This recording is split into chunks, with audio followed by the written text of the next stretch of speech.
Presiden Jokowi meminta wartawan untuk tidak lagi mengejar soal kapan IKN itu atau ibu kota itu dipindahkan ke Nusantara. Sekali lagi saya sampaikan, memindahkan ibu kota itu tidak hanya urusan fisiknya saja, tapi membangun ekosistemnya itu yang perlu, dan ekosistem itu harus jadi. Pertama kali mempunyai prestasi sebagai negara di dunia yang tidak punya capital city atau ibu kota negara. Ternyata guys, perubahan UU yang dimaksud itu berlaku kalau Presiden resmi menerbitkan keputusan Presiden atau Kepres mengenai pemindahan ibu kota dari Jakarta ke Nusantara, Kalimantan Timur. IKN Nusantara yang dia impikan sebagai persembahan terakhir buat bangsa Indonesia, kini telah jadi bumerang yang memukul dirinya sendiri. Kalau kita ingin memindahkan ibu kota dari Jakarta, itu sama dengan ingin mencabut dasar fundamentalis bahwa Jakarta ternyata bukan lagi ibu tempat melahirkan proklamasi.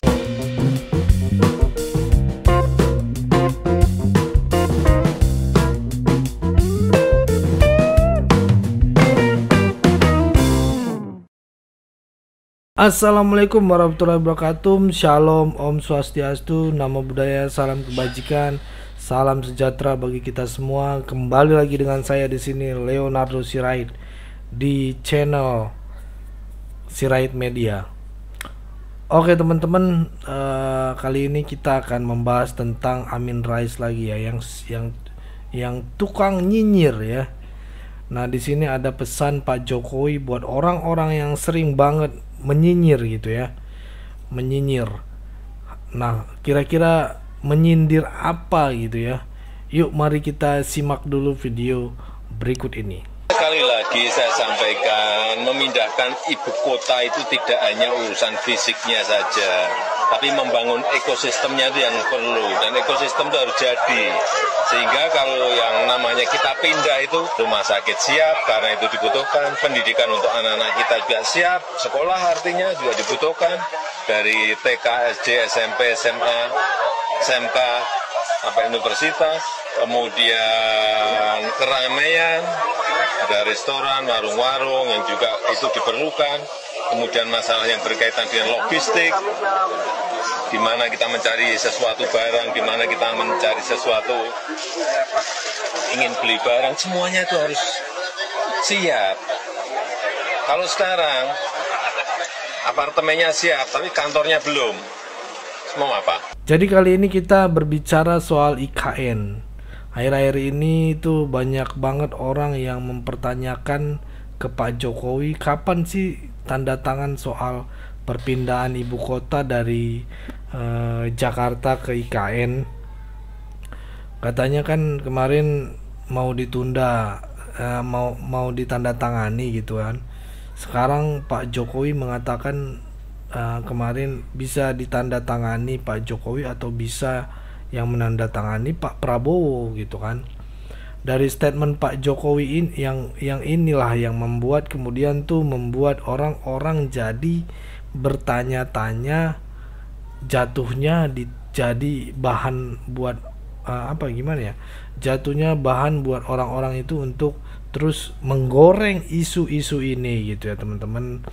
Dan inilah pesan dari Pak Jokowi teman-teman. Mari kita simak dulu video berikut ini. Presiden Jokowi meminta wartawan untuk tidak lagi mengejar soal kapan IKN itu atau ibu kota itu dipindahkan ke Nusantara di Kalimantan Timur ya.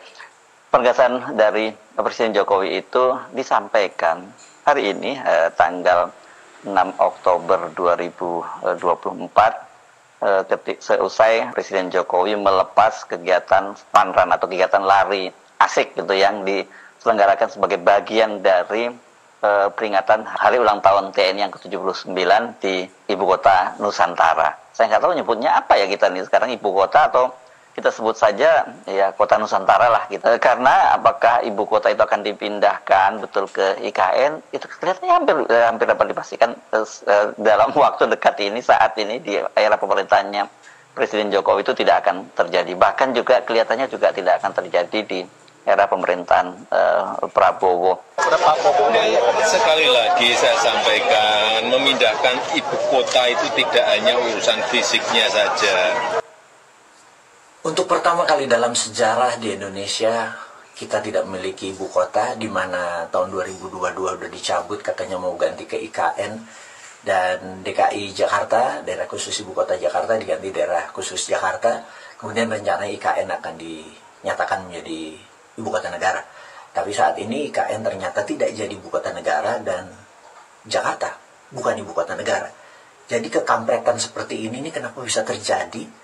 Dan menurut sahabat semua, apa komentar Anda untuk Indonesia pertama kali mempunyai prestasi sebagai negara di dunia yang tidak punya capital city atau ibu kota negara? Selamat buat Indonesia kali ini, dan mohon solusinya bapak-bapak yang di atas. Bagi sahabat, komentarnya saya tunggu. Kemarin ada cuitan netizen yang bilang kalau Indonesia saat ini nggak punya ibu kota. Hah? Emang bener?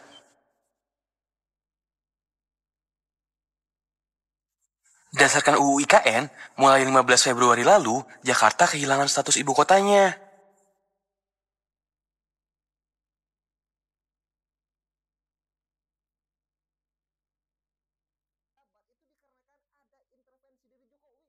Terus berarti sekarang IKN resmi menjadi ibu kota kita ya?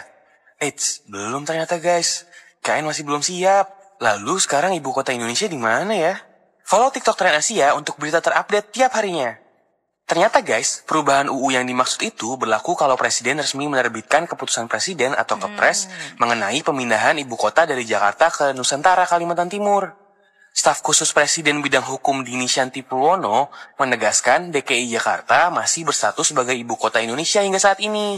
Sembari menunggu kesiapan IKN sebagai ibu kota, DPR RI lagi mengebut pembahasan rancangan Undang-Undang Daerah Khusus Jakarta atau RUU DKJ sebagai konsekuensi dari pemindahan ibu kota ke Nusantara. Tapi, peraturan Jakarta bukan dibahas sebagai ibu kota negara, melainkan status lain yang akan dibicarakan kembali bersama pemerintah, kayak daerah khusus atau otonom gitu deh guys. IKN Nusantara yang dia impikan sebagai persembahan terakhir buat bangsa Indonesia, kini telah jadi bumerang yang memukul dirinya sendiri. IKN sudah bisa dipastikan mangkrak, tidak ada investor luar yang tertarik. 10 investor dalam negeri yang kata media massa mau membantu Jokowi juga hanya ecek-ecek saja. Komitmen mereka cuma 20 triliun, itu pun tentu tidak bersekaligus ya. Dan besar kemungkinan hanya simbolik saja. Setelah Jokowi tidak berkuasa, tidak ada lagi raison d'être untuk meneruskan komitmen itu. Karena TKI pasti mangkrak dan Indonesia sudah ganti lurah.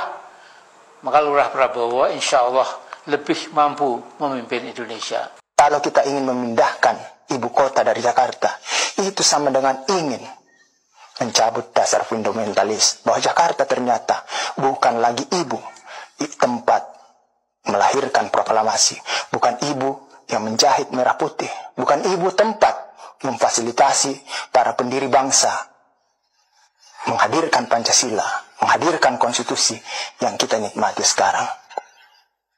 Sahabat konstitusi dimanapun berada, inilah hal yang perlu kita pahami tentang pemindahan ibu kota.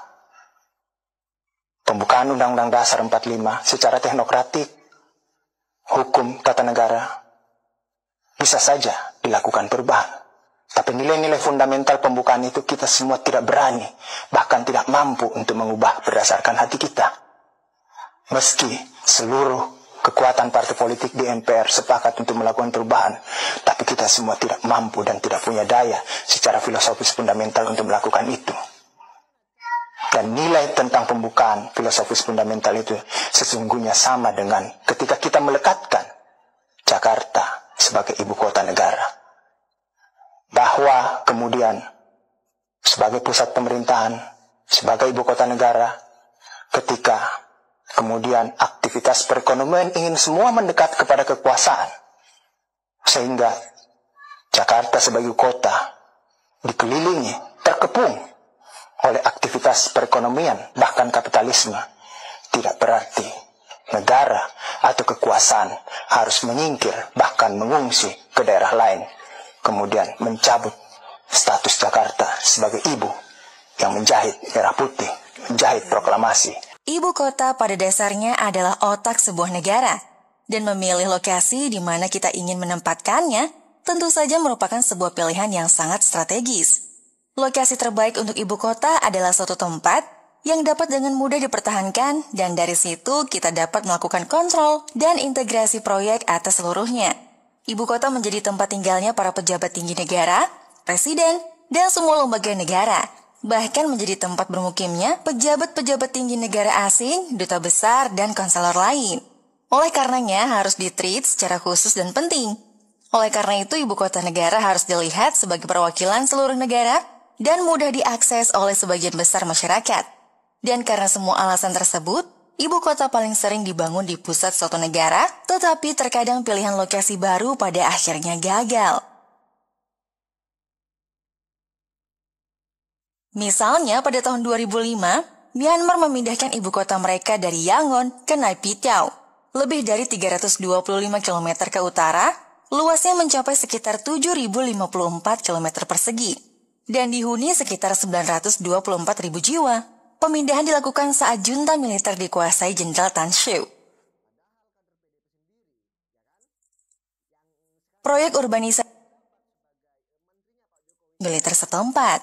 Yangon lebih rentan terhadap bencana iklim karena terletak tepat di pantai, seperti yang terjadi pada tahun 2008 ketika badai siklon tropis Nargis menghantam Yangon dan menghancurkan 3/4 infrastruktur kota. Namun sayangnya setelah jadi, kota itu kerap dijuluki kota hantu. Padahal pemindahan menelan biaya hingga 4 miliar US dollar. Dana dipakai untuk membangun jalan raya megah, lapangan golf, hotel, pusat perbelanjaan, resto dan kafe, serta berbagai fasilitas lainnya, namun pejabat mengaku tak memilih tinggal di Naypyidaw. Alasannya karena kurangnya fasilitas komersial dan pendidikan. Kemarin ada cuitan netizen yang bilang kalau Indonesia saat ini nggak punya ibu kota. Hah? Emang bener?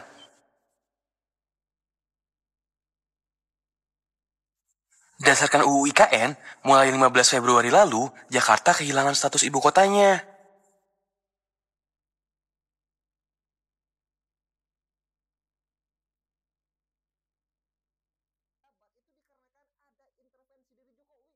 Terus berarti sekarang IKN resmi menjadi ibu kota kita ya? Eits, belum ternyata guys. IKN masih belum siap. Lalu sekarang ibu kota Indonesia di mana ya? Follow TikTok Tren Asia untuk berita terupdate tiap harinya. Ternyata guys, perubahan UU yang dimaksud itu berlaku kalau presiden resmi menerbitkan keputusan presiden atau kepres mengenai pemindahan ibu kota dari Jakarta ke Nusantara, Kalimantan Timur. Staf khusus Presiden bidang hukum Dini Shanti Purwono menegaskan DKI Jakarta masih berstatus sebagai ibu kota Indonesia hingga saat ini.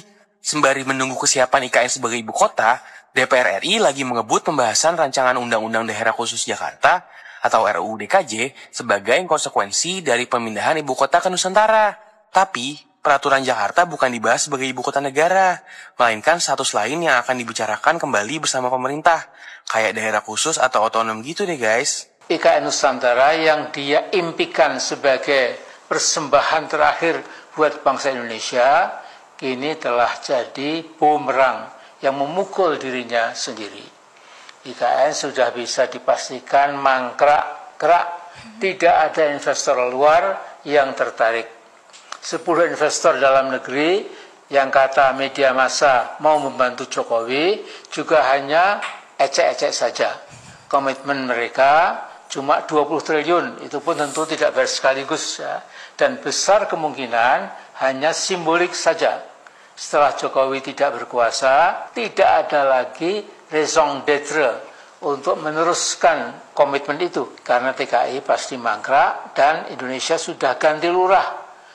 Maka lurah Prabowo insya Allah lebih mampu memimpin Indonesia. Kalau kita ingin memindahkan ibu kota dari Jakarta, itu sama dengan ingin mencabut dasar fundamentalis bahwa Jakarta ternyata bukan lagi ibu tempat melahirkan proklamasi, bukan ibu yang menjahit merah putih, bukan ibu tempat memfasilitasi para pendiri bangsa menghadirkan Pancasila, menghadirkan konstitusi yang kita nikmati sekarang.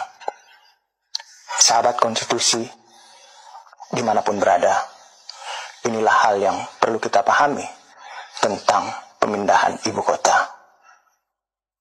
Pembukaan Undang-Undang Dasar 45 secara teknokratik, hukum tata negara, bisa saja dilakukan perubahan.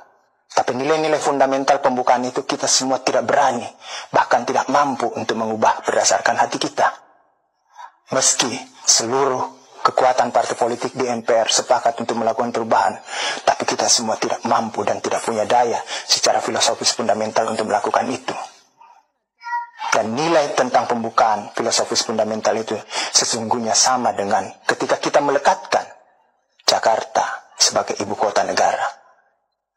Bahwa kemudian sebagai pusat pemerintahan, sebagai ibu kota negara, ketika kemudian aktivitas perekonomian ingin semua mendekat kepada kekuasaan, sehingga Jakarta sebagai kota dikelilingi, terkepung oleh aktivitas perekonomian, bahkan kapitalisme, tidak berarti negara atau kekuasaan harus menyingkir, bahkan mengungsi ke daerah lain, kemudian mencabut status Jakarta sebagai ibu yang menjahit merah putih, menjahit proklamasi. Ibu kota pada dasarnya adalah otak sebuah negara, dan memilih lokasi di mana kita ingin menempatkannya tentu saja merupakan sebuah pilihan yang sangat strategis. Lokasi terbaik untuk ibu kota adalah suatu tempat yang dapat dengan mudah dipertahankan, dan dari situ kita dapat melakukan kontrol dan integrasi proyek atas seluruhnya. Ibu kota menjadi tempat tinggalnya para pejabat tinggi negara, presiden, dan semua lembaga negara. Bahkan menjadi tempat bermukimnya pejabat-pejabat tinggi negara asing, duta besar, dan konselor lain. Oleh karenanya harus di-treat secara khusus dan penting. Oleh karena itu ibu kota negara harus dilihat sebagai perwakilan seluruh negara dan mudah diakses oleh sebagian besar masyarakat. Dan karena semua alasan tersebut, ibu kota paling sering dibangun di pusat suatu negara, tetapi terkadang pilihan lokasi baru pada akhirnya gagal. Misalnya pada tahun 2005, Myanmar memindahkan ibu kota mereka dari Yangon ke Naypyidaw, lebih dari 325 km ke utara, luasnya mencapai sekitar 7.054 km persegi, dan dihuni sekitar 924.000 jiwa. Pemindahan dilakukan saat junta militer dikuasai Jenderal Tan Siew. Proyek urbanisasi militer setempat, Yangon lebih rentan terhadap bencana iklim karena terletak tepat di pantai, seperti yang terjadi pada tahun 2008 ketika badai siklon tropis Nargis menghantam Yangon dan menghancurkan 3/4 infrastruktur kota. Namun sayangnya setelah jadi, kota itu kerap dijuluki kota hantu. Padahal pemindahan menelan biaya hingga 4 miliar US dollar. Dana dipakai untuk membangun jalan raya megah, lapangan golf, hotel, pusat perbelanjaan, resto dan kafe, serta berbagai fasilitas lainnya, namun pejabat mengaku tak memilih tinggal di Naypyidaw. Alasannya karena kurangnya fasilitas komersial dan pendidikan. Oke, cukup segitu dulu teman-teman ya. Berikan tanggapan teman-teman yang menonton video ini. Bagaimana, boleh berikan pendapat kalian di kolom komentar. Pesan saya pokoknya tetap jaga persatuan Indonesia. Jangan mau dipecah belah, jangan mau diadu domba, karena NKRI harga mati. Saya Leonardo Sirait, mohon undur diri. Bye-bye.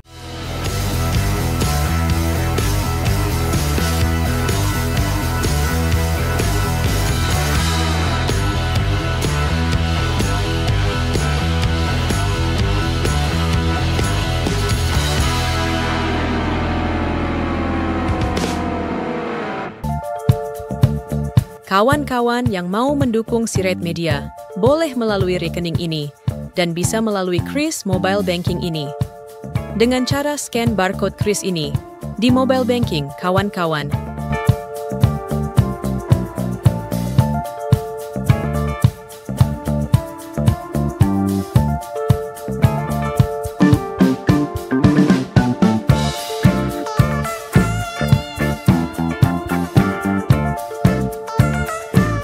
Dan jangan lupa juga mendukung pelayanan di yayasan kami melalui rekening ini dan bisa melalui Kris Mobile Banking ini dengan cara scan barcode Kris ini di mobile banking kawan-kawan. Berapapun itu sangat berguna bagi pelayanan kami. Mari terus kita suarakan suara rakyat jelata dan terus berdampak bagi Indonesia. Terima kasih.